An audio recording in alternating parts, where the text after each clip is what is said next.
Hello everyone, good morning and welcome to today's The Hindu News Analysis. In today's news analysis, we'll be discussing about 8 important news articles covered in the Hindu newspaper today. Coming to the first article, Amphan batters West Bengal, Odisha.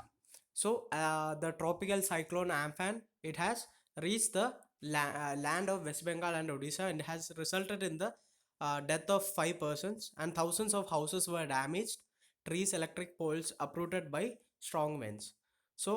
This topic is important for prelims as well as mains purpose. So for prelims purpose, three things becomes more important.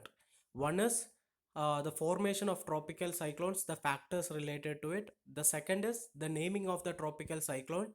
And third is the tropical cyclone is known by different names in different parts of the world.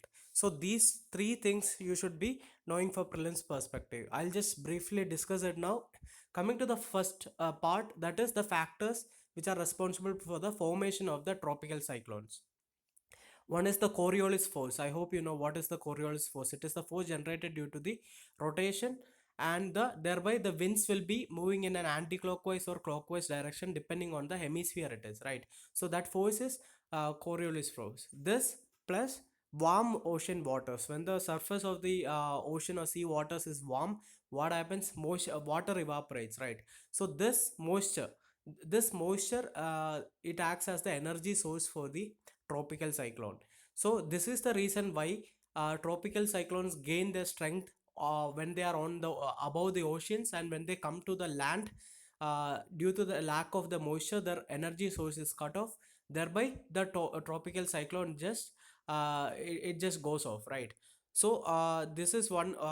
This is related to the factors related to the formation of the cyclones. And coming to the naming of the cyclones, tropical cyclones in the Indian Ocean are named by 13 countries presently. So initially it was 8 countries, now it is 13 countries. Which are those 13 countries? So I'll first discuss the initial 8 countries, then come to the 5 countries which are newly added. So the initial 8 countries are Thailand, Myanmar, Bangladesh, India, Sri Lanka, Maldives, then Oman, Pakistan, and Pakistan. So these are the 8 countries which used to name the cyclone initially, and this list was expanded to add 5 more countries, which are Yemen, UAE, Saudi Arabia, Iran, and Qatar. So these 13 countries will name the tropical cyclones now. So who named Amphan? Amphan was named by Thailand. Amphan was named by Thailand in 2004. Okay, so just go through the details about the naming of the cyclone. India has also named many cyclones like Agni and all. Okay, so now coming to the third important aspect related to prelims, it is the tropical cyclones are known by different names in different parts of the world. For example, in Atlantic and parts of Pacific, it is known as hurricane, and in it is also called as typhoon, and it is known by various, and it is also known as willy willy in some parts of the world. So these names should be known to you. So these are the aspects which are important from the prelims perspective. Now, coming to the mains perspective, a mains question can be asked why the frequency of the cyclones are increasing. Right. Recently, you can see that the frequency of cyclone is increasing. Also, its its disaster potential is also increasing. So this has also been explained with respect to global warming. As we have already seen, the warmness of the ocean surface is a factor which results in the formation of the cyclones, right? So now what happens, due to global warming, the ocean surface becomes more warm, right? So in this manner, the tropical cyclone and its disaster potential will be increased. The frequency of the cyclone will also be increased. So this kind of an answer can be written in the mains perspective. Now, coming to the other topics like domestic flights to resume from May 21st.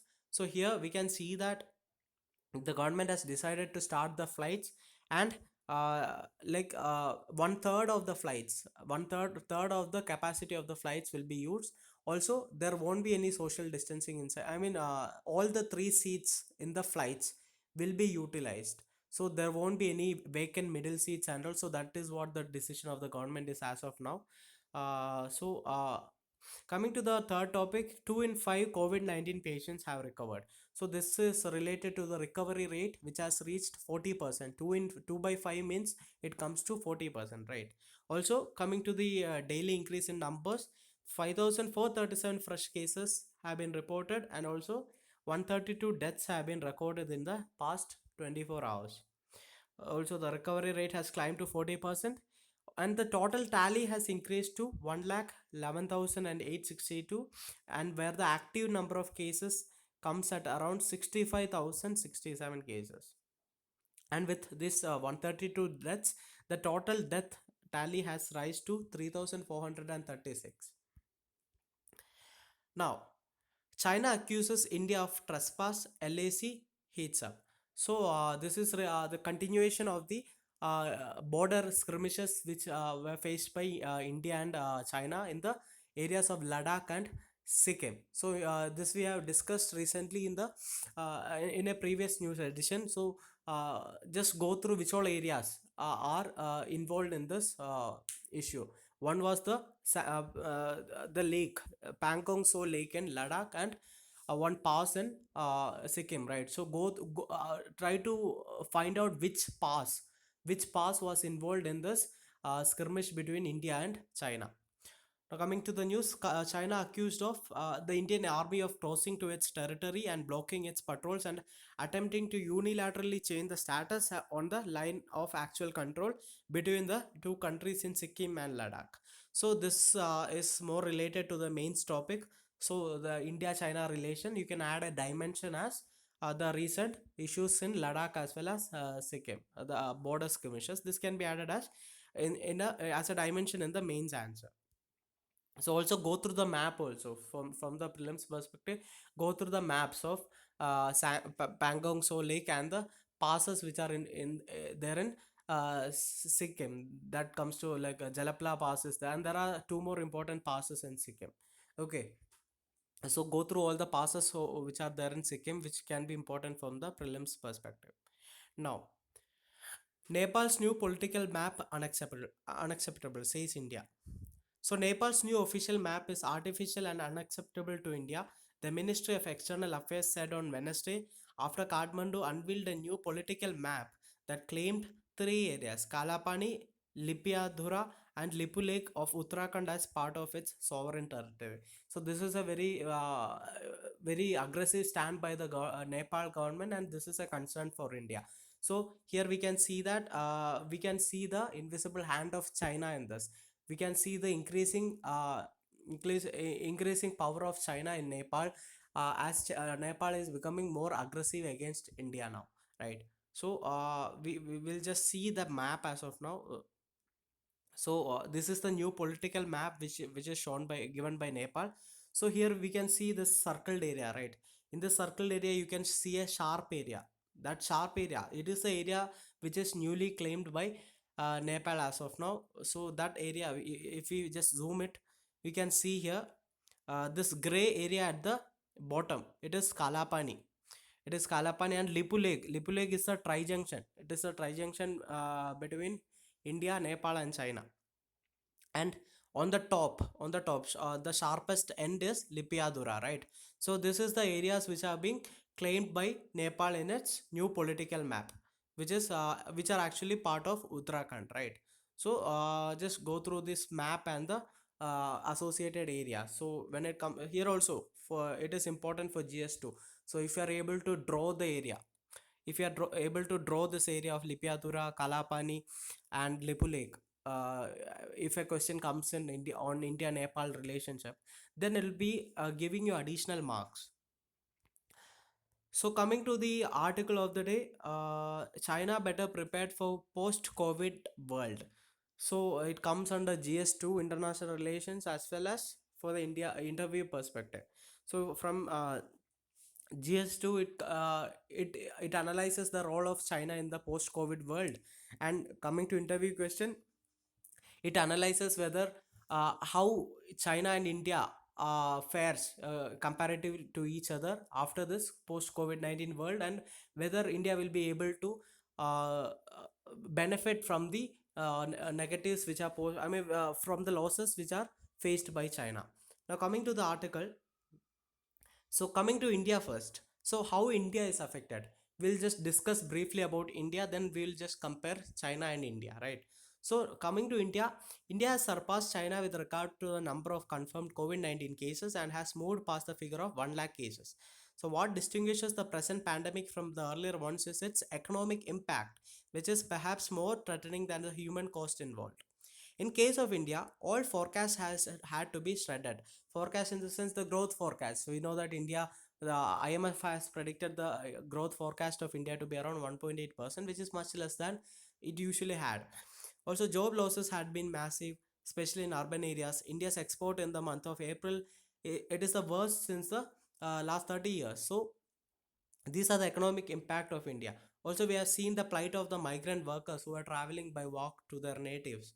So anyway, well before this, India had been witnessing a persistent economic downward slide. We all know that the GDP was already decreasing before the pandemic.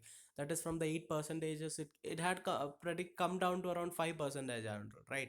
So anyway, in the backdrop of this, the government has announced the 20 lakh crore of stimulus, right?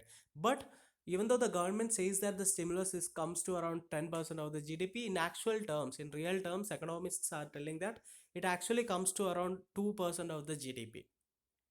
So anyway, finding the resources even for this 2% of the GDP will not be easy. This can be seen from the recent fact that the Indian government has already borrowed a second tranche of around $1 billion loan from the World Bank. So India had already borrowed 1 billion earlier. So this comes to around total $2 billion dollars of loans from the World Bank, right? So, coming to the package, I mean the details of the package, as we all know, there are measures for the MSMEs. That is the 3 lakh crore credit guarantee scheme is there for the MSMEs. Also, there are schemes for NBFCs, power distribution companies, real estate industry, and free food grains are being given to the migrant workers for the next 2 months. Also, there is a 1 lakh crore subsidy for agriculture cooperative societies. The allocation to the Manreka has been increased by around 40,000 crore, right? So also, apart from this stimulus, there have been other reforms also, such as throwing open of defense production and coal sectors, defense and aerospace. So many are hence viewing the stimulus package as a panic reaction to an increasingly difficult situation rather than a deliberate plan of action. So the economists are telling that the stimulus seems haphazard. That is, they include relief measures also, but they include haphazard reform measures also, like this privatization measures, and all, like opening of defense procurement, or coal block allocations to private sector. So all these could have been done at a later stage also. So presently what was necessary was a relief, not a reform, right? So that is so because of this reason, economists are criticizing the reform also it doesn't come to around 10%. The real cost is around 2% of the GDP. So, and now coming to a comparison between India and China. So, China had fared much better in this regard. China has followed a calibrated approach. So, also China has many things to support them. One is the Belt and Road Initiative is there. Also, China has embarked not only on attaining economic and technological progress, but they had devised new international norms in many emerging domains such as cyber space, artificial intelligence, Internet of Things, etc. Right. So, China also set about rewriting the international rules. China Standards 2035 plans to set new standards with regard to industrial Internet of Things and define next generation information technology and biotechnology infrastructure. So we can see that in many areas like IoT, in areas like 5G, in areas like space, artificial intelligence, etc. China is much ahead. China is much ahead of countries like India. China is hoping thereby to reap the early bird advantage, even as other industrial nations struggle to recover from the devastation caused by the COVID-19 pandemic. Also, they're telling that China has already recovered from the pandemic compared to other countries. So, China has this early bird advantage also. So, the COVID-19 pandemic is just mostly likely to. So, many people are telling that this COVID-19 pandemic is likely to end China's ambitious power outreach, and that countries such as India would be the beneficiaries. But the converse may actually turn out to be true. Because as of now, we are seeing that China is recovering early. China is focusing on other things, like China is launching missiles. China is showing more aggression in the South China Sea. So China seems to be much ahead compared to India, whereas India is grappling from the increased number of cases, right? So India becoming a beneficiary of this COVID-19 pandemic might not be a true, right? Might not be true. So, coming to the way forward, India must plan well. Mounting an effective challenge to China at this time would require a well conceived and carefully calibrated plan of action by India. As of now, this is not evident. So, both nations, anyway, coming to India and China, both nations would be the one of among the very few nations which will have still have positive growth, right? 1% for China and 1.8% for India, according to the IMF. Anyway, also there is a great deal of talk of companies who are leaving China at this time, partly due to the pandemic and partly due to other reasons. So many are assuming that India would be the destination for these countries who are exiting China, but this is also not a truth, right? Because many alternative are available to these companies, and it would be excessively optimistic on part to hold on to believe that India is the only alternative choice for most of them. No, India is not the only alternative, right? Which all can be the other places which can be an alternative. Like companies, recently we have heard a news that the companies which are exiting China are preferring ASEAN countries more than India, right? Because of the even ASEAN was able to curb the pandemic in a better manner because their public health and all is much better compared to other nations. Because more, for example, coming to Vietnam at a point they had not even recorded a single death from the pandemic. Also, coming to other countries of the ASEAN, like Singapore was also able to do in a better manner. Also, most of the health sector of ASEAN is very much robust because they have the experience of the SARS pandemic, the MERS pandemic, and also because of these previous experiences, they had strengthened their health sector. So, ASEAN countries are also having a good business environment, right? So, the news says that ASEAN, companies which are exiting China are mostly targeting to go to ASEAN rather than India. So here India should be able to strengthen itself in a better manner to ensure that the loss of China becomes the benefit of India. Coming to the next topic, grasping the defense self-reliance nettle. So this topic comes under GS3 under the security. So here the article is about the self-reliance which is being told in the defense sector. So the measures recently announced by the finance minister to promote self-reliance in the defense production addresses long-standing strategic and national security concerns about the extent of India's external dependence for its defense preparation. So as we know that for most of the past decade, India used to import. India remained the world's largest arms importer, accounting to around 12% of the global arms. Right. So but this external dependence is not good because when any military crisis comes, so this external supplies might cut off, right? So this external dependence on weapons, spares, and in some cases even ammunition creates vulnerabilities during the military crisis. Now coming to the announcements and all. So the present announcement by the finance minister will encourage our private defense manufacturers, right? So there is a range of platforms and subsystems developed in India and qualified in trials, some of which face hurdles to their induction by our armed forces only because of the foreign competition. So there are many systems which are being developed in India. For example, there are missile systems like Akash and Nag. Here when I say about the missile systems, you have to see what kind of a missile it is, whether it is a surface to surface missile, surface to air missile, air to air missile. So whether it is a anti-tank missiles, for example, Nag is an anti-tank missile, right? So when I say about this, you have to go through the basics about the missile systems. So there are various missile systems like Prithvi is there, Agni is there, Trishul is there, Nag is there, Agash is there. So you have to go through the basics and see what type of a missile is this, and if possible, see what are the ranges also. Okay, the main thing should be what type it is. Nag is an anti-tank missile. Trishul is an air-to-air missile. Prithvi is a so surface to surface. So these kind of basics should be known to you.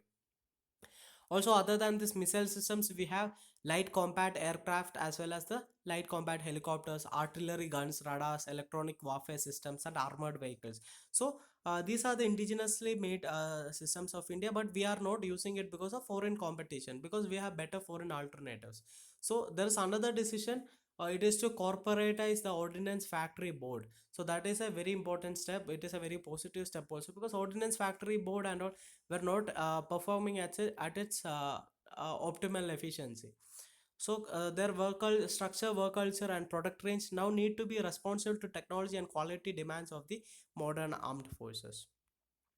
Also, there have been a decision to increase the FDI, right? So the liberalization of FDI in defense manufacturing, raising the limit under the automatic route to around 74%, should open the door to more joint ventures of foreign and Indian companies for defense manufacturing in India. So that is about the increase in foreign investment. So DPP, that is Defense Procurement Policy of 2020, it should also incorporate guidelines to promote forward-looking strategic partnerships between Indian and foreign countries, companies. So this is the way forward. Also, the definition of indigenization itself need to privilege technology over value or volume. So technology, indigenization of technology should be the main thing. Investment, India or foreign, will be viable only if the door to defense exports is open. So we should be focusing on not only developing the technology but also exporting them to other countries. For example, countries like Vietnam and all are ready to cooperate with India in the defense matters, right? So we should be improving the exports also. Now coming to the next article, new scheme for Chhattisgarh farmers. So this comes under GS3 agriculture. The farmers in Chhattisgarh would get up to 13,000 an acre a year under the new income support scheme announced by the state government. So, what is the name of the scheme? The name of the scheme is Rajiv Gandhi Kisan Nyaya Yojana. So, this has been kicked off in Thursday, and it is kicked off on the death anniversary of the former Prime Minister Rajiv Gandhi. So, here it is written 19th death anniversary. So, this is a printing mistake. So, we know that Rajiv Gandhi has died. His death happened 29 years ago, right? It was in 1991 or something. So this, it is not 9, it's a printing mistake here. So anyway, coming to the scheme, Rajiv Gandhi Kisan Nyaya Yojana, the scheme would initially cover rice, maize, and sugar farmers to begin with, and it will be expanded to other crops also. So the rice and maize farmers will be getting 10,000 an acre, whereas the sugarcane farmers will be getting 13,000 an acre. The money would be distributed in 4 installments also. Okay, so these are the this is important only from the prelims perspective. Just learn about the scheme, what are the main provisions of it. Coming to the last article, cabinet approves 3 lakh crore funding for MSMEs. It comes under prelims and GS3 under economy, right? So this is related to the economic revival, the stimulus which have been announced already by the finance minister Nirmala Sitharaman. So here the union cabinet has approved it. The union cabinet has approved the additional funding of about 3 lakh crore to micro, small and medium industry enterprises that were announced by the finance minister Nirmala Sitharaman last week as part of the 20 lakh crore economic package. So what is this 3 lakh crore package about? So it is related to credit guarantees given by the government, right? So under the scheme, the 100% guarantee coverage will be provided by the National Credit Guarantee Trustee Company Limited to eligible MSMEs. So this is actually not a direct money giving by the government. The government is not directly giving 3 lakh crore to the MSMEs. What is happening? The government will say that will guarantee the credit. That is, the banks will lend to the MSMEs, and if the MSMEs don't pay it back, then that is the paying back of the money is guaranteed by the government through this mechanism, that is National Credit Guarantee Trustee Company. So here the credit which is extended by the banks is guaranteed by the government, and the amount of that guarantee comes to around 3 lakh crores. So that is what this mechanism is, right? Also, the tenure of the loan which is provided by the banks to the MSMEs will be for 4 years with a moratorium period of 1 year. Moratorium period means like after that period only the MSMEs have to start paying back the interest, right? So the interest rates on the loans extended by the banks will be it will come to around 9.25%, and it will be 14% for the loans extended by NBFCs. So who all can borrow this? All MSMEs with borrower accounts with an outstanding credit of around up to 25 crore as on this date, February 29, 2020, can borrow avail this facility. So if a MSME has already an outstanding loan of less than 25, how much, 25 crore, right? So less than 25 crore, they can avail this facility. But bankers are not impressed. Why? Because if the government was directly guaranteeing the credit, then the bankers would be happy, because government is the assurance of government matters, right? But what happened now, the bankers said that since the government is not giving a direct guarantee, this may not solve the risk averse issue that the lenders are facing. What is this risk averse issue? Issue. One is that the bankers are scared that when they give a loan, they won't get it back, and it will result in the increase in the NPS. So this is why the bankers are risk averse, right? So bankers are telling if the government had given a direct guarantee, that would be better. Anyway, since the scheme is not directly guaranteed by the government, banks still have to attach a risk weight of 20%. So the government has told that they will be giving 100% credit guarantee, right? So if government is taking 100% credit guarantee, then the risk on bank was supposed to be 0%, right? But here, since the government is not directly giving the guarantee, but they are giving the guarantee through we have discussed that credit, national credit guarantee something, right? That organization. So because of that, the banks have to still attach a weight of around 20%.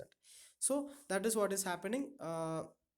Anyway, there are other proposals which are approved by the cabinet. They are approved a subsidy of around 3000 110 crore for distribution of extra food grains to about 8 crore migrant families, workers, right? So that is for 2 months. Also, the cabinet also approved a new centrally sponsored scheme to support the micro food processing units at an outlay of around 10,000 crores. So it also approved the Pradhan Mantri Matsya Sampadana Yojana. It is a scheme which is being announced in the 2020 budget to develop the fisheries sector, right, over a period of 5 years. So these are the some other proposals which are being announced by the government. The Cabinet Committee on Economic Affairs also approved an adoption of a new methodology for the auction of coal and lignite blocks on a revenue sharing basis. So this is to improve the private participation in the mineral exploration in the country. Okay. So these are also, other than this, the government has also decided on some other proposals also, which are being mentioned here under the other articles. One is the cabinet okays the NBFC liquidity plan. This even you can read in page 15. Also, the center releases rupees 46,038 crore to states as tax devolution for May. So this will also help the state governments to fight the pandemic in a better manner. So apart from these articles, you can also read about an article in page 7, that is how public health boosts an economy. So these three articles you can read additionally. So that's all for today's video. If you like the video, please press the like button, subscribe the channel, as well as share the video with your friends. Have a great day. Thank you.